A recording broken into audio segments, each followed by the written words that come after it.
Hi అండి. నమస్కారం. మీరు చూస్తున్నారు మాపు. నేను మీ వెంకటేష్. ఈ రోజు మనం ఓ గొప్ప వ్యక్తి గురించి తెలుసుకోబోతున్నాం. మన పురాణాలలో అన్నదానం గురించి ఎంతో గొప్పగా వివరించారు. దానాలలో అన్నదానం శ్రేష్టం అని చెబుతారు. అన్నపూర్ణాదేవిని జీవనదాతగా కొలుస్తారు. కాశీ క్షేత్రాన్ని కూడా అన్నపూర్ణేశ్వరి క్షేత్రం అని పిలుస్తారు. శివుని 100 జన్మల పూజ చేసిన పుణ్యం ఒకరోజు అన్నదానం చేస్తే వస్తుందట.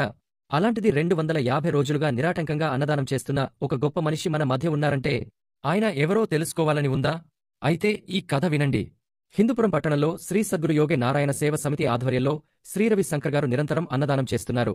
500 మందికి పైగా ఆకలితో ఉన్న శరణార్థులకు, పేదలకు, అనాథలకు నాణ్యమైన ఆహారం, ఆప్యాయతతో పలకరింపు, వారి సమస్యలు అర్థం చేసుకుని సహాయం. ఇలాంటి సేవా గుణమున్న గొప్ప మనుషుల్ని మనం ప్రోత్సహించాలి కదా. మన దగ్గర ఎవరైనా సాయం అడిగితే ఎంతమంది సహాయం చేయడానికి ముందుకు వస్తారు? కానీ శ్రీ రవిశంకర్ గారు ఎవరూ అడగకముందే ఎంతో మందికి ఆహారం పెట్టుతున్నారు. ఈ అన్నదానం వెనుక ఉన్న తపన, వారి నిబద్ధత నిజంగా అద్భుతం. ఇలాంటి గొప్ప మనిషిని మనం ఎందుకు ప్రోత్సహించకూడదు? మన వంతుగా ఈ సేవా కార్యక్రమానికి సహకరిద్దాం. మీరు ఓ చిన్న సహాయం చేయాలనుకుంటే శ్రీ రవిశంకర్ గారిని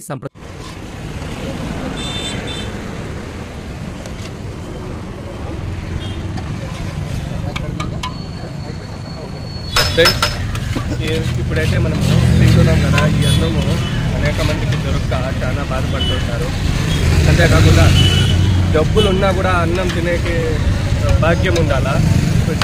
పురాణాల్లో కానీ పెద్దవాళ్ళు కానీ చెప్తారు, ప్రతి తినే మెదకు మీదను మన పేరు రాసి ఉండాలా, లేదంటే దొరకదు అని.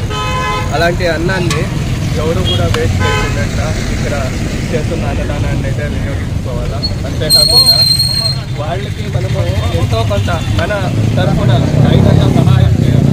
వాళ్ళ కార్యక్రమాన్ని ఏది ఆటంకం జరగకుండా ఆ అమ్మవారు అన్నపూర్ణేశ్వరి సహకారంతో బాగా జరగాలనే ఒక ఉద్దేశం అయితే మనమందరూ కోరుకునాలా. వాళ్ళకి మంచి జరగాలని మనమందరూ ఆశిస్తాము.